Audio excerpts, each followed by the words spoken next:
nome do Pai, do Filho e do Espírito Santo. Amém.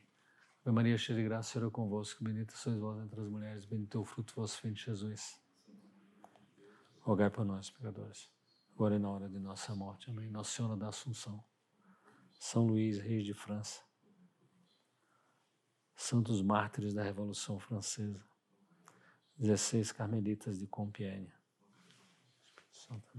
Então, na última conferência, a gente havia terminado mostrando esses 3 livros aí, de um dos grandes autores da Revolução Francesa, que é esse Emmanuel de Warresquiel.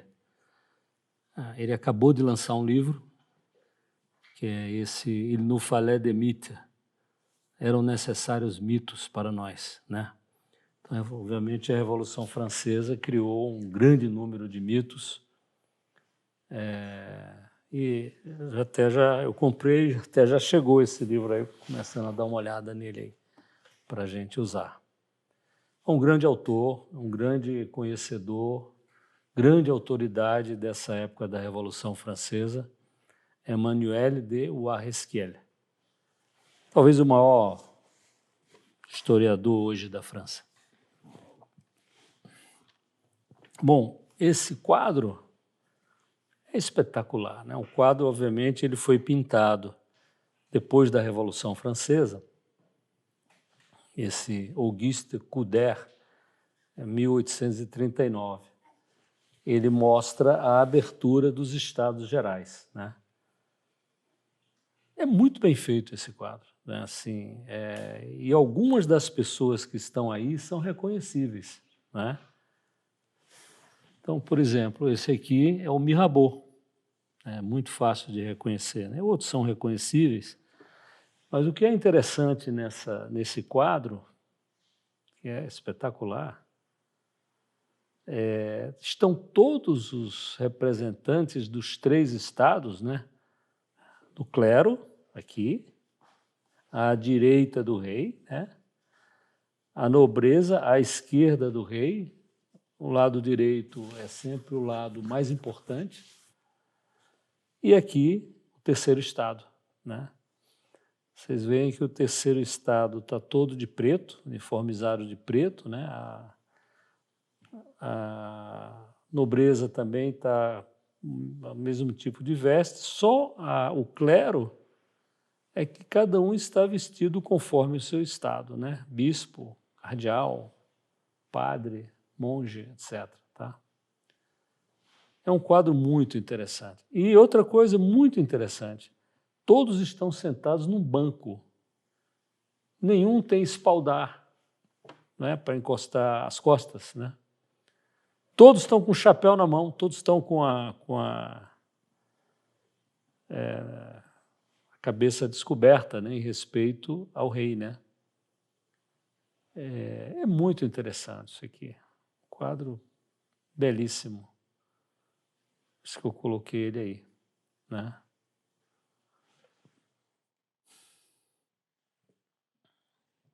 Na época que foram abertos os Estados Gerais, né, o filho mais velho, homem mais velho do rei, Luís XVI, chamava-se Louis-Joseph Xavier François. Ele estava muito doente e ele morreu pouco depois da abertura dos Estados Gerais. Ele morreu em 1º de junho de 1789 de tuberculose, né? Então ele seria o herdeiro, ele era o Delfim da França e ele morreu. Então o Delfim passou a ser esse outro aqui, que é o futuro Luís XVII. O pai era Luís XVI. Então o Luís Charles passou a ser o Delfim. Quando o rei foi guilhotinado, depois a rainha foi guilhotinada, ele permaneceu preso e ele morreu em março de 1795, junho de 1795, né? 1 ano e meio depois da morte do pai dele, o rei, foi guilhotinado em janeiro de 93. A mãe, a rainha Antonieta, foi guilhotinada em outubro de 1793. Ele permaneceu preso e morreu na prisão. Mas assim, eu chamei a atenção nesse quadro aqui do futuro rei, né? Luís XVII. É um quadro belíssimo, né? Pintado por aquela pintora que eu já mencionei aqui algumas vezes, que era a grande retratista da nobreza da França e de outras nobrezas depois de outros países. Ela foi embora da França com a Revolução, né? Elisabeth Vigée-Lebrun. É um quadro belíssimo, né? Uma criança, ela pintava muito bem esses quadros, retratos de família, assim, pessoas da família, criança, a mãe. São muito bonitos, né? Engraçado que tem aqui um passarinho fora da gaiola, né? Aparentemente a gaiola está aberta e ele está ali, não foi embora, né? Elisabeth Vigée-Lebrun. E esse outro esboço de quadro que mostra muito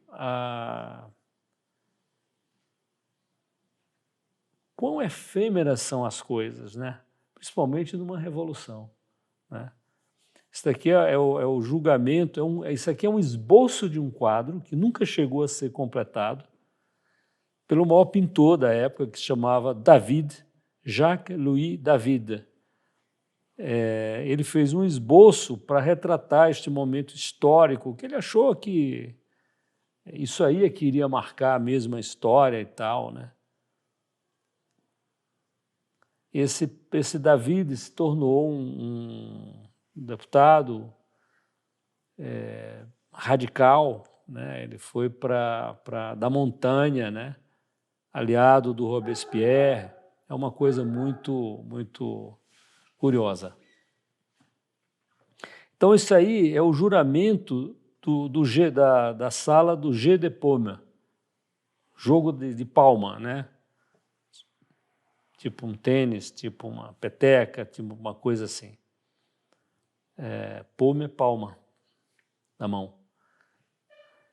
O Emmanuel de Warresquiel, ele tem esse livro aqui, que é esse da esquerda, 7 jours, né? Os 7 dias, né? De 17 a 23 de junho de 1789. Foi nesse período que se cristalizou a Revolução, né? Os poderes do rei foram tirados de uma maneira drástica, né? Os privilégios do clero e da nobreza começaram a ser eliminados. Foram nesses 7 dias. Esses 7 dias é que marcaram e cristalizaram o que viria depois, na Revolução Francesa. Então, esse esboço de quadro do David, do pintor David, é muito interessante, né? Obviamente eu não vou aqui me deter, né? Mas assim, eu coloquei aqui no meio tem um padre, que é o Abbé Grégoire, né? O padre Grégoire, né? Já falei muito dele, como se ele estivesse conciliando um monge cartucho, que é esse aqui, vestido de branco, né? Com um pastor protestante. Como se isso fosse possível, né? É absolutamente impossível. Você pode até viver, etc., conviver, etc., mas não dá para conciliar, né? E aqui tem umas pessoas aqui que estão em cima da cadeira, etc., né? E o David pintou um desses deputados, que é esse aqui que está sentado, né, com as mãos cruzadas, aqui é o deputado que não jurou, não fez o juramento do Jeu de Paume, né? Esse juramento do Jeu de Paume, os deputados disseram o seguinte: nós não nos separaremos até que tenhamos dado uma constituição à França. Obviamente, os deputados estavam com muito medo, né? Se o Luís XVI, isso o próprio o Arresquiel, nesse último livro dele, ele fala muito dessa questão do medo. Uma coisa é você, né, fazer uma declaração bombástica e tal, outra coisa é você conseguir se manter naquilo ali. Como não houve reação do rei, né, eles foram seguindo, foram radicalizando cada vez mais, né? Então, o que era uma Assembleia Nacional se tornou uma constituinte para fazer uma constituição para a França. A Assembleia Nacional era como se os deputados dissessem assim: eu decido. Sou eu que decido, não é mais o rei. E a constituinte é como se dissesse: eu altero a organização do Estado. Não é o rei que vai alterar, sou eu. E vou dizer o que é que resta de poder para o rei, né? É assim que começou a Revolução Francesa. As primeiras semanas da Revolução Francesa começaram aí, né? Ainda não havia o terror, eles ainda não tinham poder operacional, né, da coerção, né, política, mas começou aí. Então, seguindo aquela cronologia que eu já havia começado na conferência anterior, né, essa cronologia eu tirei, eu coloquei aqui, vou até voltar aqui porque é importante. Essa Associação de Souvenirs des Martyrs de Septembre. Essa associação, ela fez esse cronograma dos eventos, né? E nós, como eu escrevi aqui, usamos largamente nesta e vamos usar nas próximas conferências, tá? Porque é um resumo muito interessante das coisas.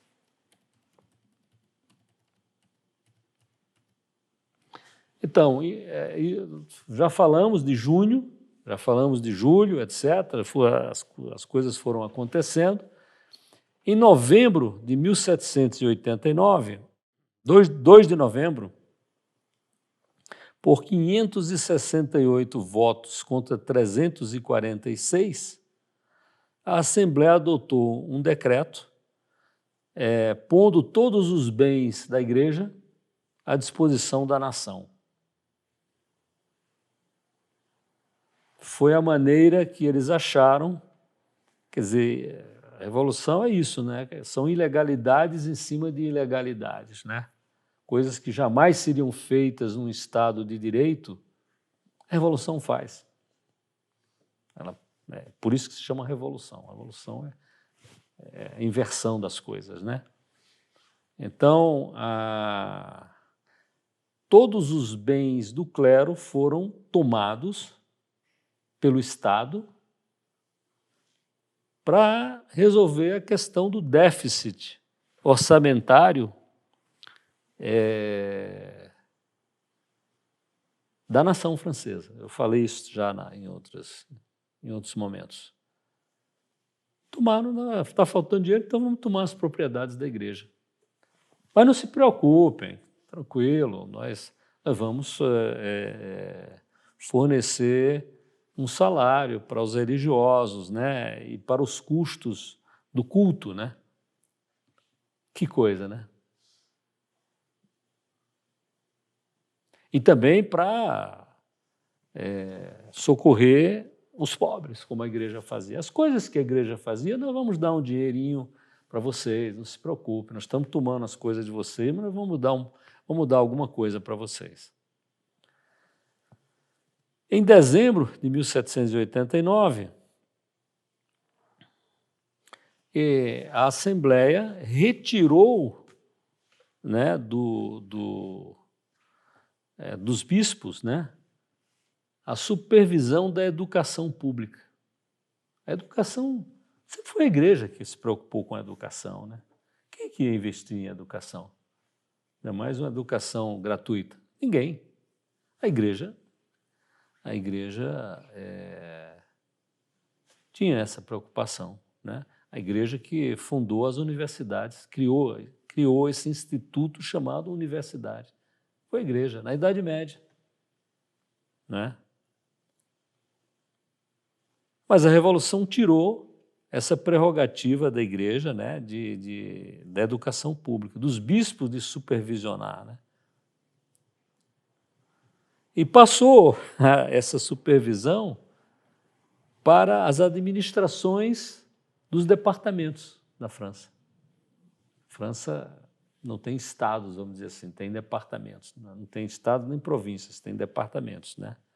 Foram criados aí na Revolução Francesa. Então, a igreja, que tinha muita experiência em educação, não podia mais orientar essa questão da educação na França. E foi passada a atribuição para os departamentos que não tinham nenhuma experiência. Né? E daí? A Revolução é isso. Né? E daí? Não interessa. Né? Um dia eles vão aprender a lidar com esse assunto. Né? Em fevereiro de 1790, no dia 7, né, tinha um comitê eclesiástico, que é o que promoveu essas coisas, que é o que promoveu essas coisas todas contra a igreja. E esse comitê, obviamente, ele era muito faccioso, né? Não era um comitê que partiu de uma folha em branco, não, vamos fazer o que é bom para a França, não, vamos fazer o que é ruim para a igreja, né? Nosso objetivo é destruir a igreja, é descristianizar a França. Esse era, obviamente, claramente, o maior objetivo da Revolução. Claro que eles queriam poder, queriam mandar, etc., queriam enriquecer, mas não conseguiriam fazer isso com a igreja como ela era, como ela sempre foi. Tinha que tirar o poder e os meios da igreja, né? Então, esse comitê eclesiástico, que foi criado em 7 de fevereiro de 1790, foi o comitê que propôs a Constituição Civil do Clero, da qual nós vamos falar ainda mais aqui. Né? Em março de 1790, 29 de março, o Papa Pio VI, né, manifestou sua preocupação com essas coisas da Revolução. Pô, tá estranho esse negócio, né? Em 13 de fevereiro de 1790, foi adotado um decreto suprimindo os votos religiosos nos monastérios. Como assim, né? Por quê, né? O seu objetivo? Porque o objetivo era destruir a cristandade, né? Era eliminar a cristandade na França. Então, vou suprimir os votos religiosos nos monastérios. Né? Então, funcionários públicos iriam de monastério em monastério na França para dizer: vocês estão livres, podem sair e tal, entendeu? Que é um choque tremendo, é uma maldade tremenda. Né? Tem pessoas com 80 anos, 70, 80 anos, mais de 80 anos. Eu vou para onde? O que eu vou fazer? Eu dediquei a minha vida a isso. Eu fiz um voto décadas atrás de me consagrar a Deus, né? Obediência, pobreza, obediência, castidade. Como assim, né? Mas muitos saem, por razões as mais diversas, principalmente os homens saíram. As mulheres foram muito fiéis, né? Os conventos femininos resistiram muito. Daí que vem o caso das 16 carmelitas de Compiègne, né? Que mesmo quando fecharam o convento delas, elas continuaram a se reunir em outras casas, como se no convento estivessem. Né? Então, eles chegaram, os funcionários públicos chegaram: não, nós vamos te dar um dinheiro para você viver, sair e tal. Né? E quem for ficar, quem não quiser, quem ainda quiser ficar praticando, estão proibidos os votos. Mas os votos antigos ainda você podia manter. Só que a gente vai juntar vocês, dizia o funcionário público, no mesmo lugar, todas as ordens misturadas, né? Franciscano com dominicano, com beneditino, com cisterciense, como se não houvesse nenhuma diferença entre eles, né? E havia, né, muita diferença, né? O dia a dia, a rotina é diferente, né? O objetivo é o mesmo, né? O objetivo é o mesmo, mas a rotina deles é como ficar tudo no mesmo lugar. É assim um desprezo total, né, pela pessoa humana deles, né? Sem falar de questões religiosas, né? Então, algumas ordens masculinas foram muito afetadas, né? Muitas pessoas saíram. Mas nas ordens femininas, a fidelidade foi quase unânime. Nós não queremos sair, não. Mulher é mais difícil a vida para uma mulher, né, no final do século XVIII. O que ela vai fazer sozinha na vida? Às vezes você não tem mais nem família. A família te esqueceu. E era para esquecer mesmo. Eu entrei num claustro, né? Como assim? Né? De repente vai chegar uma pessoa procurar onde é que estão morando os meus parentes, na cidade longe de Paris, etc. Né? É uma grande maldade isso aí. Isso é uma das grandes maldades. No plano pessoal. Né? Sem falar do plano religioso, que é uma catástrofe isso aí. Né? E aí a Revolução ela fazia muito essas caricaturas, né? Maldosas, né? Erradas, né? Retratando uma cena que nunca existiu, né? Como essa que eu coloco aí. Né? Os religiosos indo embora, né? Do convento, etc., né? Puxando um carrinho aqui com as coisas, né? Um cavalo. Pelo menos a fidelidade um pouco aí, que não tem nenhum cavalo, né? Só tem aí jumento, né? Essas pessoas não tinham como ir a cavalo, carruagem, não tinha nada disso, né? É a pé, puxando a sua carrocinha, no máximo num jumento, né?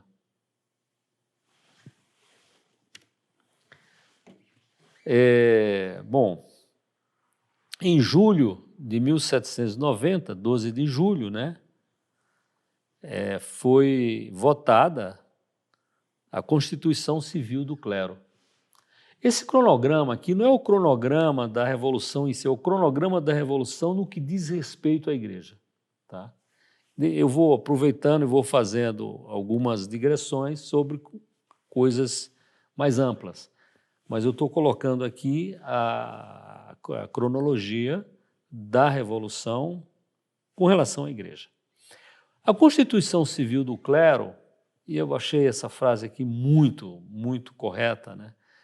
Ela basicamente ela cria uma igreja anglicana na França. É como se a igreja fosse uma igreja católica sem o Papa, sem autorização, sem autoridade do Papa. É o que a igreja anglicana foi no início dela, né, com Henrique VIII e tal. Henrique VIII mandava matar uma pessoa que dissesse que não havia presença real na Eucaristia. Henrique VIII. Porque inicialmente era assim, não, aqui é a Igreja Católica, mas quem manda sou eu, não é o Papa. Né? É um cisma, né? Criou um cisma. Então, por isso que ele fala que essa Constituição Civil do Clero, ela criou praticamente uma igreja anglicana na França. Né? Claro que a igreja anglicana foi se protestantizando mais e mais ao longo do tempo, né?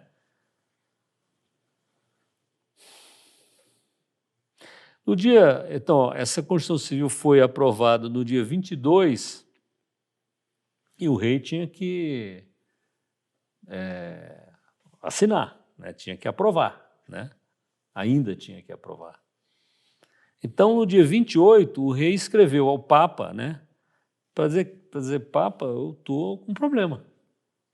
Né? O que o senhor me aconselha e tal, né? O Papa demorou muito a responder. O Papa não devia saber o que fazer. Ele devia pensar, cara, o que é que eu faço para não ter um problema na França? A França é o país católico mais poderoso do mundo, né? Mais rico, né? Mais populoso, né? Por isso que a Revolução teve tanto sucesso militar, que a França era rica e populosa. Era o país mais rico e mais populoso da Europa, né? Muito mais populoso do que a Grã-Bretanha, por exemplo, o Reino Unido, né? Então, Napoleão tinha muita gente para usar como soldado na França. Aí, em 24 de agosto, né, de 1790, devido às pressões da Assembleia, rei, tem que assinar, né, o decreto que nós aprovamos aqui na Assembleia, etc., né? Então, tinha 2 bispos que eram ministros do rei, e eles aconselharam o rei a assinar, para poupar o pior ao clero francês. Esse é um raciocínio perigoso, né? Não, assina, vai acabar por aí, não vai ter mais nenhum problema. Isso é só o começo dos problemas, né? Então, o rei assinou, né? O rei assinou. Então, no fundo, isso criou um cisma, né? Passaram a existir 2 igrejas na França. A igreja constitucional, conforme a Constituição Civil do Clero, e a igreja fiel ao Papa, né?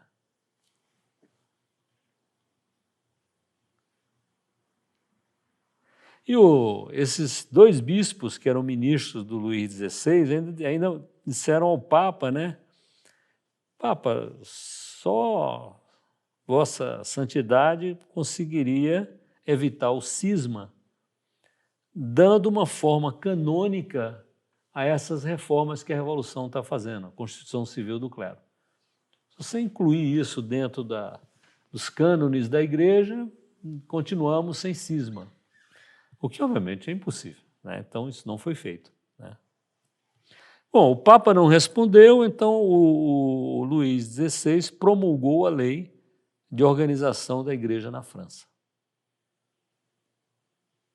Em setembro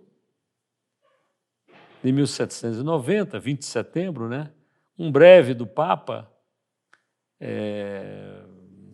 suplicava quase, né, pedia fortemente ao rei Luís XVI que se opusesse a essa lei, né, de 12 de julho, Constituição Civil do Clero.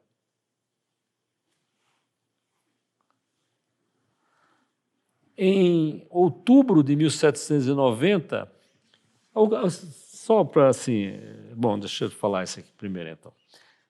Em outubro de 1790, quer dizer, no fim do mês, né, o primeiro bispo constitucional foi eleito. Não era mais o Papa que designava o bispo. Era uma eleição na diocese. E que podia votar qualquer um. Judeu podia votar, protestante podia votar, ateu podia votar. Então elegeram um bispo constitucional, é que eu vou falar dele já já. Foi o primeiro bispo constitucional. Morreu o bispo, para substituir esse bispo que morreu, nessa cidade de Quimper, né? Eles elegeram um bispo constitucional.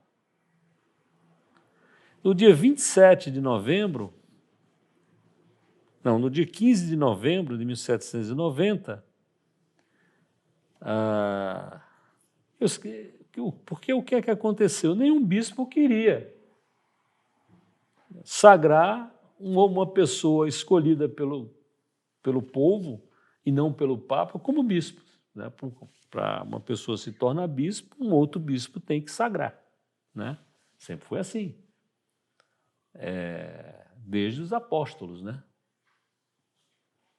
Essa é uma das grandes e insuperáveis, né, tradições da Igreja, né, que ratificam o poder do Papa, né?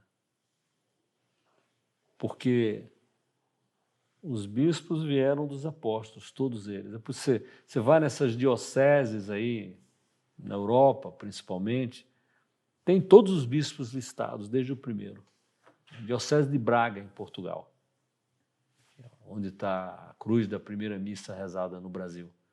Né? Ela está lá na Diocese de Braga. Coisa desse tamanhozinho.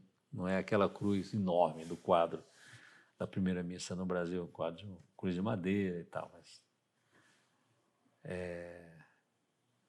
lá em Braga tem a lista de todos os bispos. Né? Aliás, foi em Braga que um bispo de Braga que se recusou a chamar os nomes da semana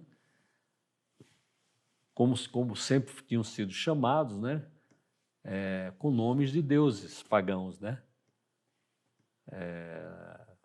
Segunda-feira era o dia da lua, né? Lundi, lunes, né? Lunedi, né? Etc. Cada dia da semana era um deus pagão. Então, o bispo de Braga, não, segunda-feira, terça-feira, quarta-feira, etc. Foi aí que apareceu isso. Fazendo essa breve digressão aí. Então, 1790, 15 de novembro, foi decidido o seguinte: se nenhum bispo quiser sagrar o novo bispo constitucional que tenha sido eleito, 2 notários farão isso. Chama 2 caras ali que têm a fé pública, etc., como se fosse de um cartório, né? Eles dão posse e acabou. Que coisa, hein? Quando a gente estuda a Revolução Francesa, né, se a gente não olhar esses detalhes, a gente não vai entender a gravidade, né, a monstruosidade, né, a catástrofe desse negócio. Né? 2 notários dando posse a um bispo de uma diocese. Como é que pode? É muita presunção. Né? No dia 27 de novembro,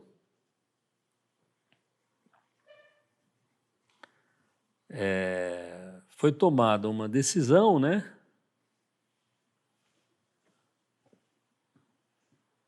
que quem se recusasse a fazer o juramento da Constituição Civil do clero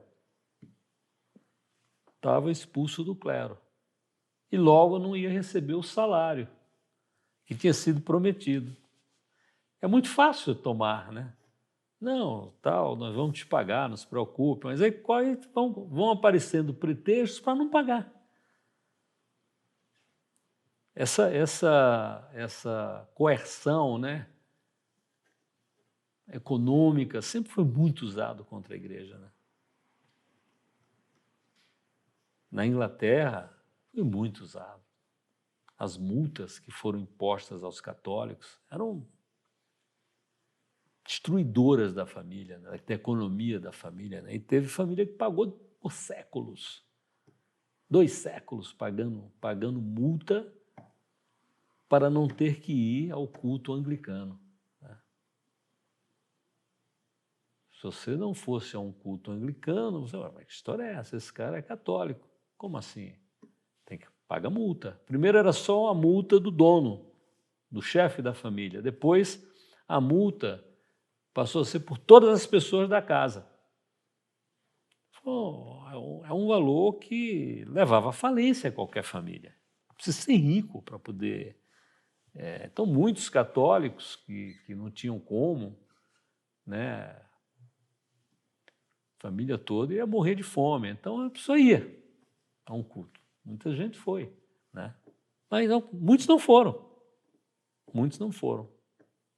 E era preso por dívida. Seus bens eram tomados. Né? Eu vi um livro, uns tantos anos atrás, aí, de uma pessoa aqui na América do Norte que descobriu por que ele estava na América do Norte. Né? Porque a família dele foi falida. Né? Foi falida pela Inglaterra, na época da Rainha Elizabeth. Então o cara foi falido para a América do Norte, ele foi embora para fugir da perseguição. E lá criou uma família e tal, e o cara escreveu um livro contando a história da família. Né? Foi atrás dessas coisas. Então, esse lado econômico pesa muito, né? Você tem pena dos parentes, né?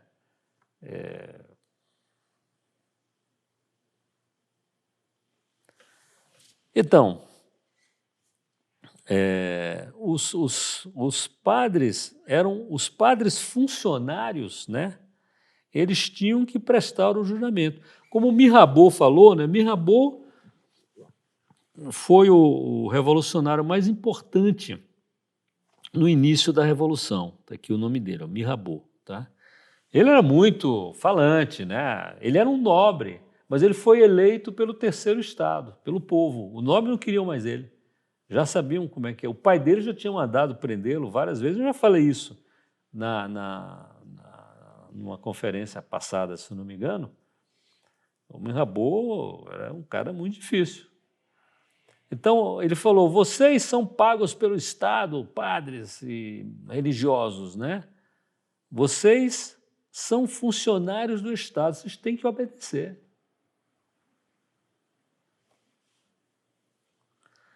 E aí, quem se recusasse a prestar o juramento, né?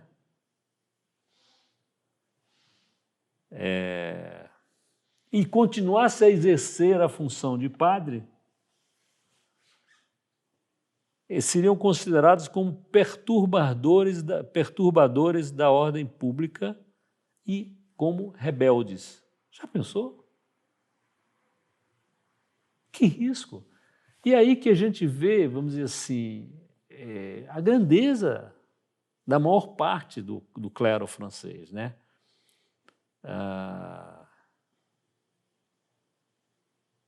Que imagine, né? Antes de chegar alguma coisa do Papa, a Assembleia aprovou a Constituição Civil do Clero. O rei assinou, promulgou a lei, promulgou o decreto. Então, as pessoas ficam confusas, né? Como é que é? Devo eu aderir a isso ou não? Com quem que eu falo? Né? Às vezes o padre da paróquia dele aderiu, às vezes por falta de informação. E aí a pessoa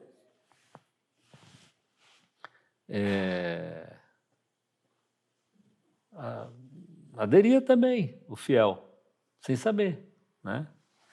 Então, assim, o padre que não fizesse o juramento equivalia a dizer o seguinte, meu chefe é a França, é o Estado francês, não o Papa. Ou seja, é um cisma, né? É um cisma.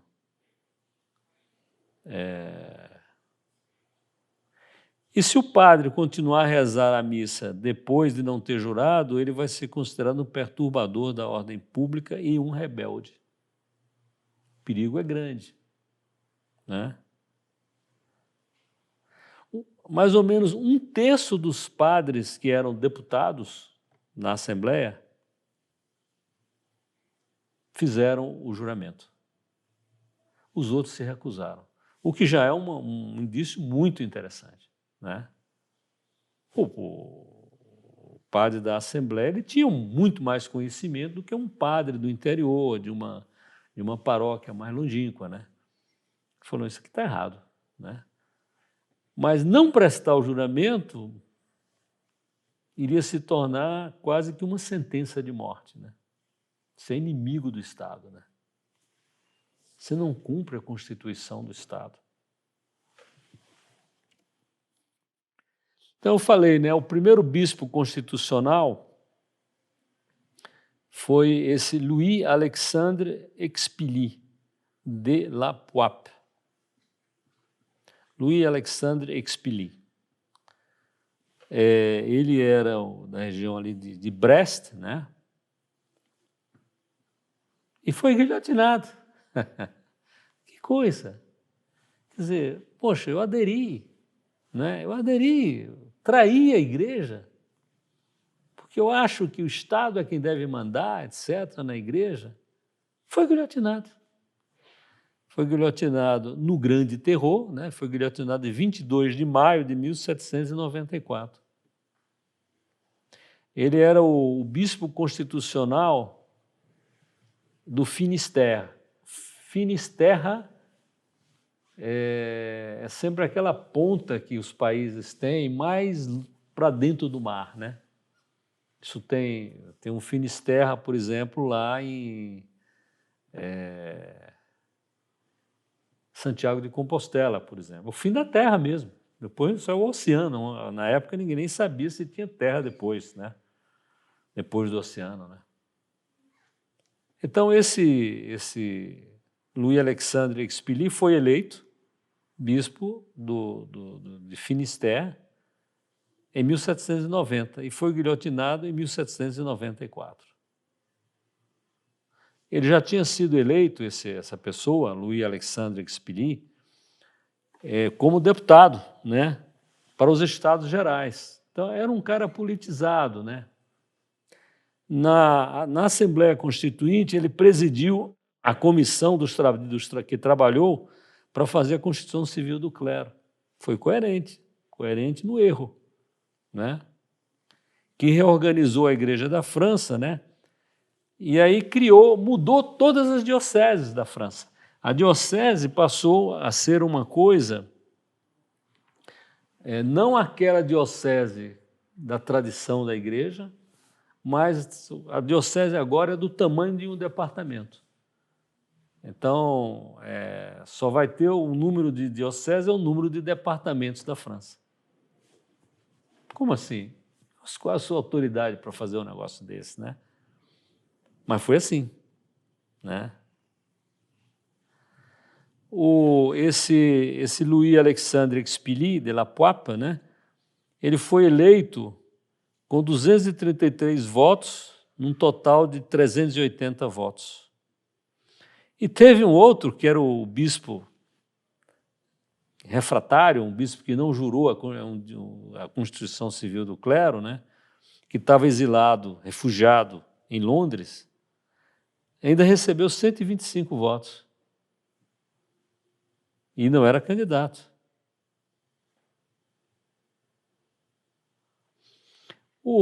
Esse bispo constitucional, Louis Alexandre Expellier, ele foi preso em 1793 porque ele acharam que ele estava implicado na questão dos girondinos. Os girondinos eram os revolucionários moderados. A revolução não tolera moderação, né? Então, os girondinos foram guilhotinados. Alguns se suicidaram. Poucos sobreviveram dos girondinos. Só no Finisterre, né, que era a diocese desse bispo constitucional, foram guilhotinados 26 girondinos. É muita morte. É uma morte a 3x4, uma morte por nada, né? Mas depois que esse bispo constitucional foi guilhotinado, em 94, o próximo bispo só surgiu em 1797. E a Constituição Civil do Clero foi revogada em 1801 por Napoleão, né? Napoleão ainda não era o imperador, mas ele era o primeiro cônsul, tá? E aqui eu vou falar de uma outra coisa, né? Tem gente que acredita na Revolução, é funcionário que acredita que é aquilo mesmo, e põe muito ardor naquilo, né? E depois ele morre. Ele é morto, fuzilado, guilhotinado, maltratado, preso, exilado, porque existe uma linha revolucionária. Se você estiver fora, você é inimigo da Revolução, mesmo que você tenha ajudado a fazer a Revolução, né? Então, essa mulher, Olympe de Gouges, ela teve a ideia de fazer os direitos da mulher, porque a Revolução Francesa tinha feito a lei, né, proclamado quais eram os direitos do homem, né? Claro que homem é homem e mulher, né? A palavra homem não é homem masculino, macho, homem é de humanidade, né? Os direitos do homem que a Revolução fez é para toda a humanidade, homem e mulher. Mas ela achou que tinha que ter né, os direitos da mulher, né? Inclusive diminuindo poderes da mulher, diminuindo prerrogativas da mulher. Que a mulher é dispensada de algumas coisas, mas ela achava que ela tinha que cumprir essas coisas, do mesmo jeito. Tá? E essa Olympe de Gouges, ela era associada aos girondinos moderados, né? E ela se opôs à execução do rei, Luís XVI.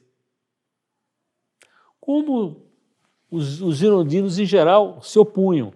Só que alguns ou muitos dos girondinos, para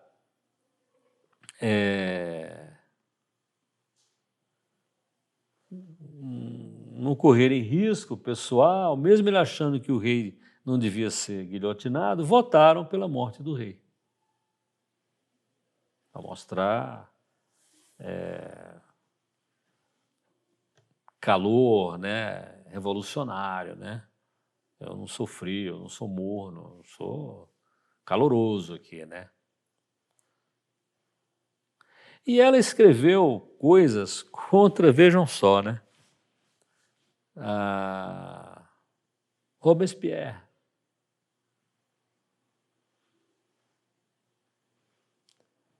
Ela tinha também já escrito contra o Marat, que era o Marat, havia igrejas de São Marat, né? Estátuas de Marat, imagens de Marat estavam em igrejas do culto da razão, culto para Marat, culto de Brutus, né? O cara que fez a República Romana, né? Roma era uma monarquia, eram reis, né? Alguns eram etruscos, inclusive. Esse Brutus é a pessoa que instituiu a República Romana. Então ele tinha era muito cultuado pela Revolução Francesa. Então essa Olympe de Gouges saiu da terra dela, foi para Paris, né? Abandonou o marido, se tornou uma espécie de cortesã em Paris, né? Até que finalmente ela foi indiciada, né, para ser julgada, né?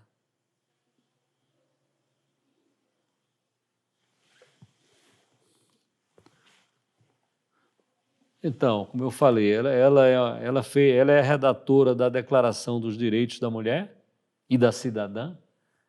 A Revolução tinha feito a Declaração dos Direitos do Homem e do Cidadão, né? Como eu disse, ela falou muito mal do Marat, né? Marat é um mártir, era considerado um mártir da Revolução Francesa, né?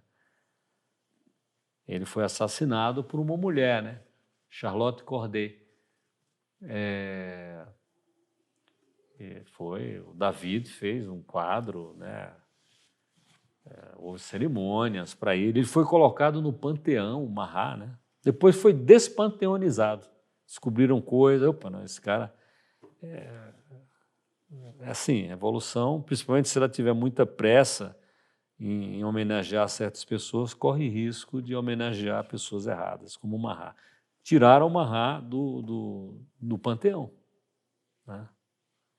Como o panteão foi criado para os grandes homens da França, para o Mirabeau, eu já falei muito dele aqui.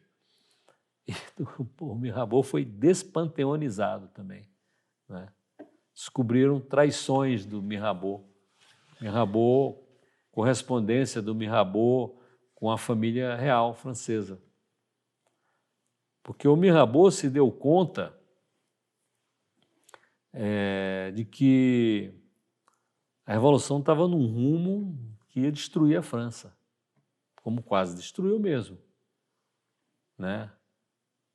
Quantidade de mortos na Revolução, nas guerras, na Revolução, guilhotinado, maltratos, Guiana Francesa, guerras revolucionárias e guerras napoleônicas é uma coisa inacreditável. Vou pegar essa estatística melhor, mas é coisa da ordem de 2 milhões de pessoas mortas. Uma população de 25 milhões, né? É uma devastação. Então, a Olympe de Gouges, né, que é hoje considerada a patrona do feminismo, etc., né, ela chamou o Marat de um aborto da humanidade, né, e chamou o Robespierre de opróbrio e execração da Revolução. Que coisa, né? Esse Marat, depois dos massacres de setembro, que é uma das coisas que a gente vai entrar aí nas próximas conferências, esse Marat queria estender os massacres que foram em Paris, né, para toda a França. Era um maníaco assassino, Marat, e foi assassinado. Bom, então, essas coisas todas levaram essa Olympe de Gouges a ser presa, né, julgada e guilhotinada. Tá? Ela foi guilhotinada em 2 de novembro de 1793. Ela, além de tudo, olha só, né, ela acreditava naquele lema da Revolução Francesa, liberté, égalité, fraternité. Liberté, tá, bom, então eu tenho liberdade, eu vou publicar coisa, né? Então ela colocava coisas de propaganda na rua, né? E assinava, Olympe de Gouges, né? Falando mal de algumas coisas da Revolução e tal. Então ela não tinha como escapar, né? Aqui é um desenho, né, dela na guilhotina, chegando na guilhotina, né? O julgamento dela, ela se defendeu muito bem no julgamento dela na Revolução Francesa, né? Mas não adiantava nada. Se defender bem ou mal, provar isso, dizer que você não tem prova, ou que eu sempre fui uma revolucionária, daí? Vai morrer assim mesmo, né? Você fez o que não devia, né? E coitada, né? Ela ainda tentou escapar da morte dizendo que estava grávida, sendo que ela já estava na menopausa, né? Não adiantou nada, né? Teve uma grande mártir da Inglaterra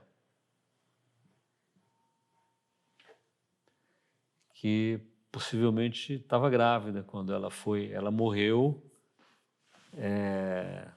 exprimida, né? Ela ficava no chão, deitada, com uma pedra aqui na coluna vertebral, uma pedra pontuda, botava uma tábua em cima dela e ia botando pesos. Então ela ia morrer imprensada, né? Vamos dizer assim. E estava grávida. Um dia eu conto essa história, né? Uma grande mártir da Revolução, das perseguições do tempo da rainha Elizabeth I contra a igreja na Inglaterra, né? Então, ela, pouco antes de morrer, porque, como eu falei já várias vezes, né, você era julgado, normalmente você era condenado, executado ou no mesmo dia, se ainda desse tempo, não fosse de noite, ou no dia seguinte, né? Não tinha, será que é culpado? Vamos ver, o corredor da morte, como lá nos Estados Unidos, a pessoa passa 20 anos no corredor da morte, pode ser que não seja, vamos ver se aparece alguma coisa e tal. Aqui não. Julgado, condenado, vai morrer hoje mesmo ou, no máximo, amanhã. Né? Então, ela aproveitou o pouquinho de tempo que restou a ela depois do julgamento e a subir a carroça para ir para a guilhotina, né? Para fazer uma carta para o seu filho.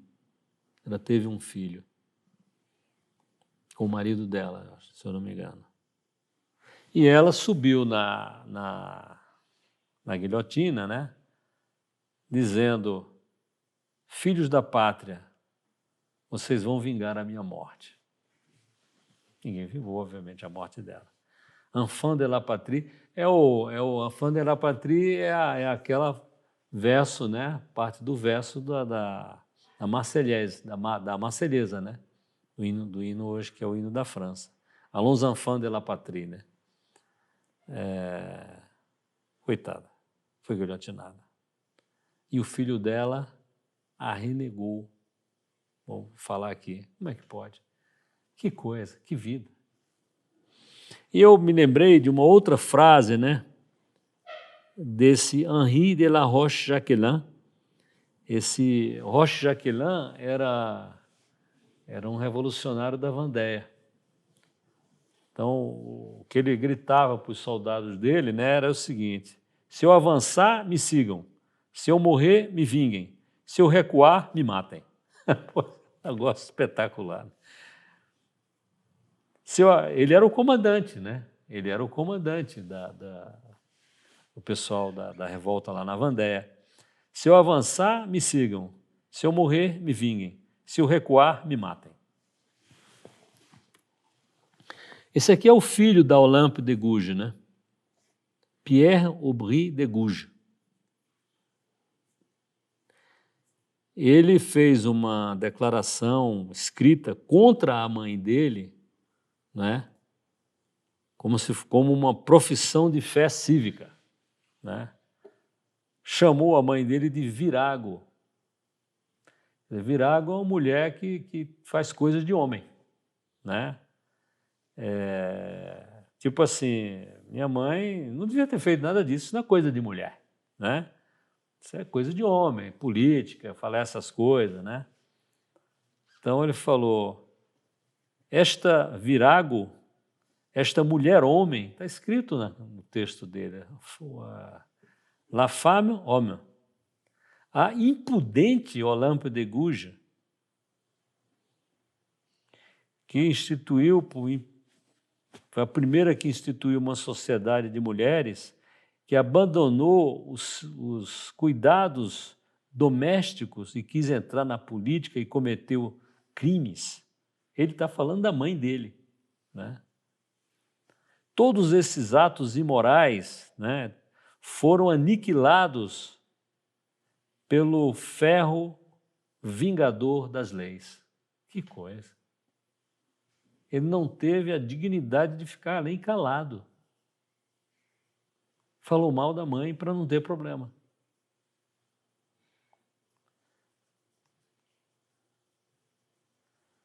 Esse filho dela, Pierre Aubry de Gouges, né? Ele foi mandado numa guarnição, um posto importante, para a Guiana Francesa, né? Por Napoleão, em 1803.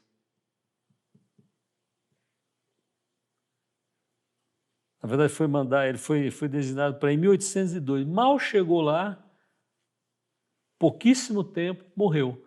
Porque a Guiana Francesa era o lugar onde os presos morriam. Era muito difícil você escapar de uma doença tropical na Guiana Francesa, né?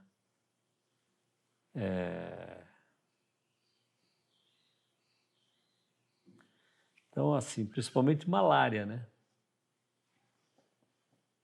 Malária quer dizer mal ar, malaire.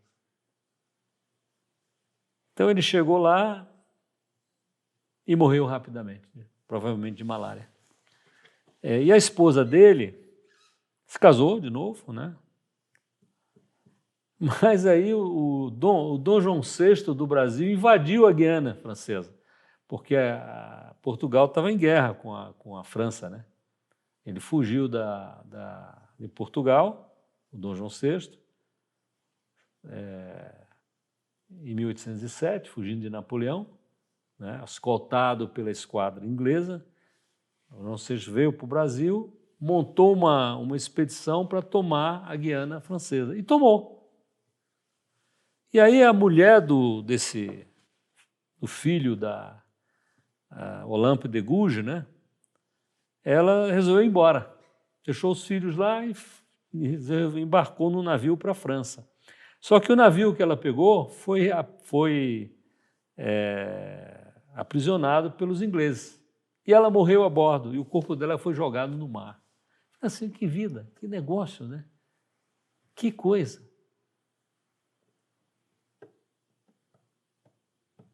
Depois os filhos dela voltaram para a França. Aqui são ilustrações também de propaganda, né? Primeiro, que assim, foi aí que surgiu no século XVIII, né? Século das luzes, né? Entre aspas, né? Que surgiu essa coisa da utilidade. Que não tem utilidade, não vale nada. E esses filósofos ateus, etc., achavam que os monges eram inúteis, faziam nada para a sociedade. Achavam eles, né? Então, assim, uma das propagandas que tem da Revolução Francesa é um monge trabalhando, né? Fiando aqui, ó, né? Fazendo aí uma coisa num sapato ou não sei o que mais lá, mas está trabalhando, né? Quer dizer, ninguém se dava conta, pelo menos esses filósofos, né, do iluminismo, né, que isso aqui não é nada, né? A nossa passagem na Terra é um infinitésimo comparado com a eternidade, né? E os monges rezam por nós, né? Rezam por nós, pela nossa salvação. Tem coisa mais útil do que isso? Né? Essas ilustrações aqui da direita são dois padres, né? O padre patriota, né? Que tá jurando a Constituição Civil do clero, e o padre aristocrata, né? Porque se você não jurou a Constituição Civil do clero, é porque você é um aristocrata, né? Então, tá aqui o padre todo, né? Com seu juramento cívico, né? E aqui em cima, é interessante, eles colocaram até todas as insígnias episcopais, né? Por quê, né? Agora o outro aqui está esquelético aqui, né? Aparecendo aqui as costelas do cara, você vai ficar pobre, meu amigo, né? Isso aqui eu não sei se que ele está carregando na mão, se é uma peruca, talvez seja uma peruca, se usava muito, né? Principalmente a aristocracia usava muito peruca, empoada, né? Criancinha já tinha o cabelo branco, a peruca era de cabelo branco, né? Era empoada, tinha pó, né?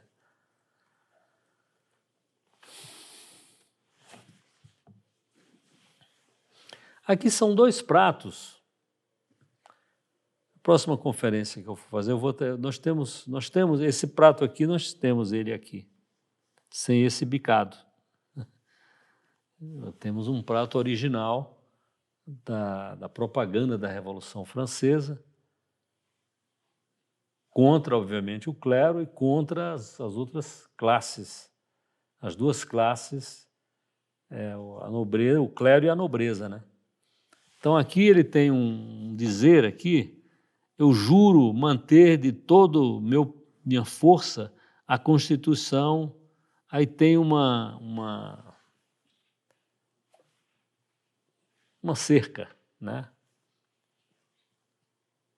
Lá em Paris, né, hoje eu acho que não tem mais nada disso, mas até 10, 15 anos atrás tinha. Em frente do Louvre tinha um negócio chamado o Louvre dos Antiquários, né? Le Louvre des Antiquaires. Eu gostava de olhar tal. E lá eu comprei um prato dessa mesma coisa, da época da Revolução Francesa, e um outro prato que a gente tem guardado aqui. Esse cara me falou que essa cerca com 3 coisinhas assim é para ter uma conotação maçônica. O cara do antiquário que me falou. Né? Essas coisas de três coisas assim, tinha uma, eu não sei porquê, não sei nada de maçonaria. Esse prato aqui da direita tem um camponês, né, com o instrumento dele aqui, que é uma pá, né, e no ombro uma cruz e uma espada. E aqui diz assim, je suis là de te porter. Eu estou cansado de carregar vocês. Estou cansado de carregar vocês.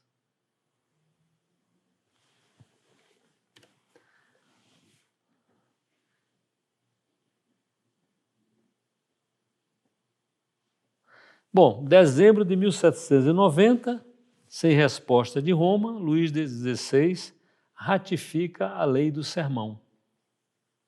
Do sermão não, do juramento da Constituição Civil do Clero, né? O Papa demorou, pressão, ele promulgou.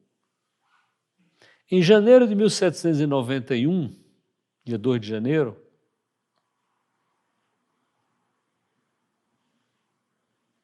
é publicada a lei do juramento.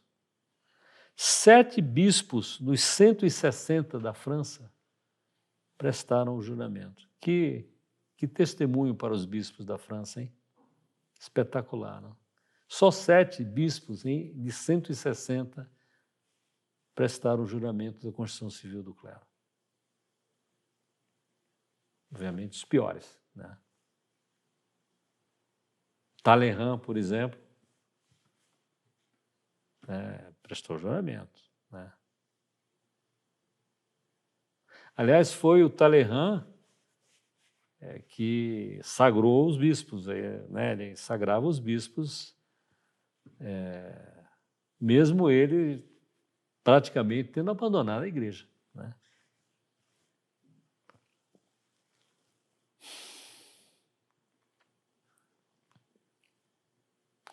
Então, essa associação da memória dos mártires dos massacres de setembro, né? Eles têm umas informações muito interessantes, né? Eu tenho um livrinho que eles, não chega nem a ser um livro, mas, vamos dizer, um livrinho que eles publicaram, né? E tem esse site que eu mencionei lá na bibliografia, tem muita informação interessante. Por isso que eu estou usando ele aqui, tá? Por que então ele falou, alguns padres que prestaram o juramento da Constituição Civil do Clero, né, fizeram pensando em determinadas coisas. Por exemplo, poxa, mas se eu não prestar, vai vir um cara pior do que eu para cá. Talvez não estava claro, né? O Papa ainda não tinha condenado, né? O rei assinou, o rei que era católico assinou, né? Então, o cara, eu vou fazer o juramento para que não venha um pior para o meu lugar. Vão eleger um padre, vão alguma coisa qualquer assim, tá? Outros, por exemplo, assinaram o juramento, mas colocaram ressalva, eu não aceito isso e aquilo. E pedia para constar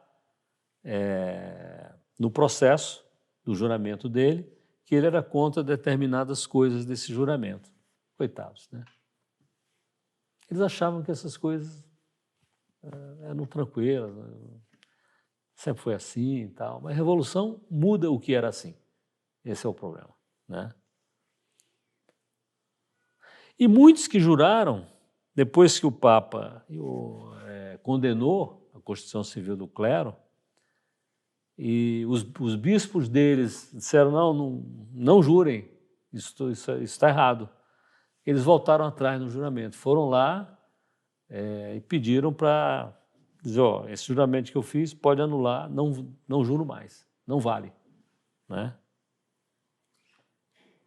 Bom, e a população, claro, largamente, em sua grande maioria, rejeitou os jurões, rejeitou os padres jurões, os padres que haviam jurado a Constituição Civil do Clero, né?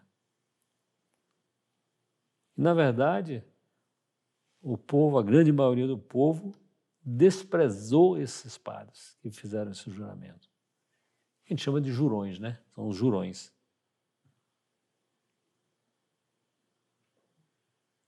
Em março de 1791, no dia 10 de março,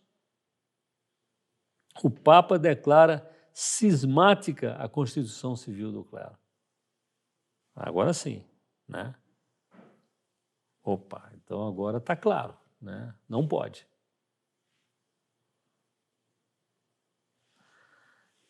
E o Luís XVI, acho que o Luís XVI foi se dando conta de que ele estava liquidado, né?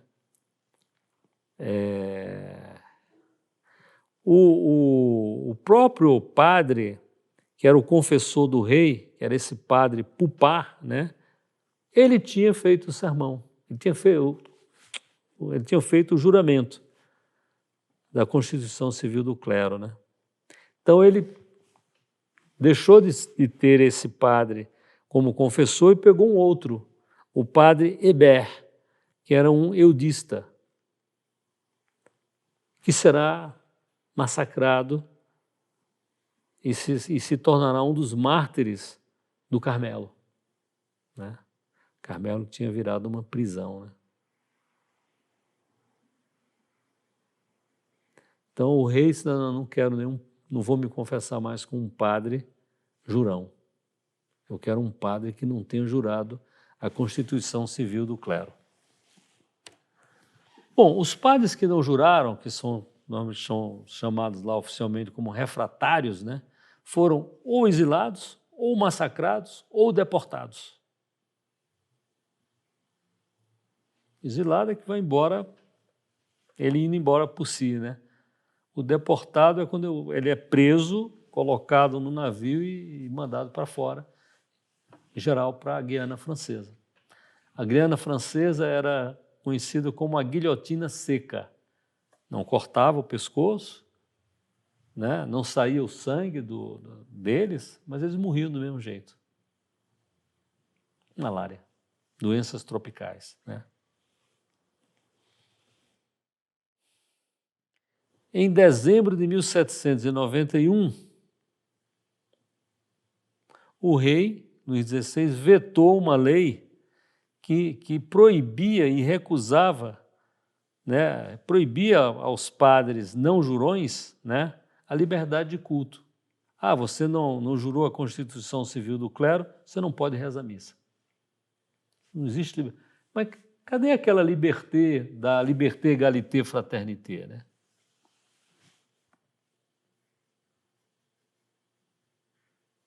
A gente fala aquela expressão, né?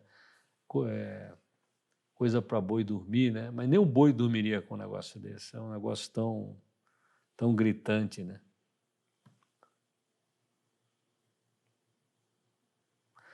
No dia... Sim, então, esse refratário, essa lei dizia que o refratário deixava de ser francês, não tinha mais a nacionalidade francesa. E que se ele fosse se ele perdia a nacionalidade francesa, se ele fosse denunciado por 20 cidadãos, coisa fácil de arrumar, e por um único cidadão, se ele estivesse causando confusão. Muito fácil também, facílimo. Basta uma pessoa dizer que ele está fazendo confusão, esse padre está fazendo confusão aqui e tal, né? Ele vai perder a nacionalidade francesa, né? Em 26 de agosto de 1792, ou seja, na véspera dos massacres de setembro, os massacres de setembro foram no dia 2 de setembro, o grosso do massacre. Então, no dia 26 de agosto, dias antes, né, os padres refratários, que eram mais ou menos uns 75 mil padres, você pensou? 75 mil padres deviam deixar a França no prazo de 15 dias.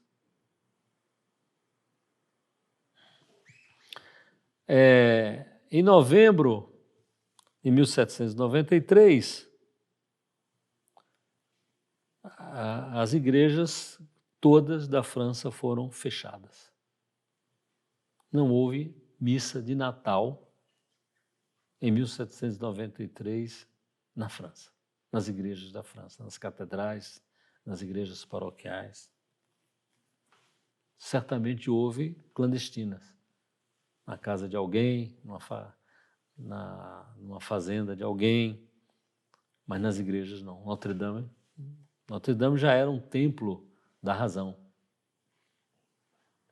Bom, o domingo tinha sido suprimido, né? E era proibido você guardar o domingo. Se você não trabalhasse no domingo, você ia ter sérias consequências.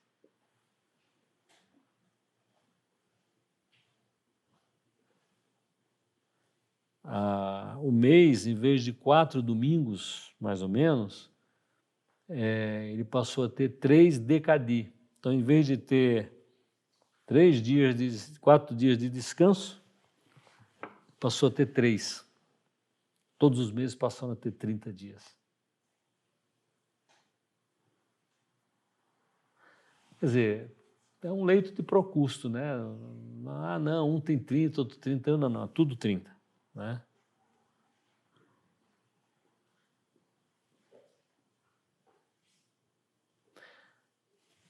Depois, né, em 1º de maio de 1795, todos os padres que tinham sido deportados, mas não tinham ido embora na época da França, teriam que, né, abandonar o país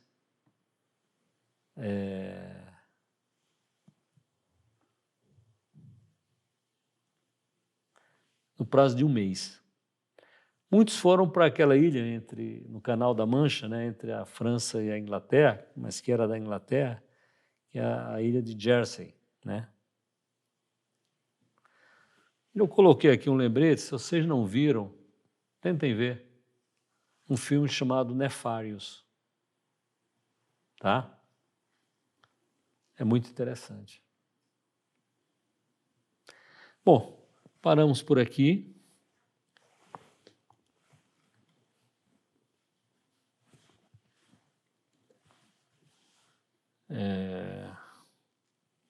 Continuamos na próxima vez. Em nome do Pai, do Filho e do Espírito Santo. Amém. Ave Maria, cheia de graça, o Senhor é convosco. Bendita sois vós entre as mulheres, bendito é o fruto do vosso ventre, Jesus. Rogai por nós, pecadores, agora e na hora de nossa morte. Amém. Nossa Senhora da Assunção, São Luís, rei de França, santos mártires da Revolução Francesa, 16 carmelitas de Compiègne. Espírito Santo, amém.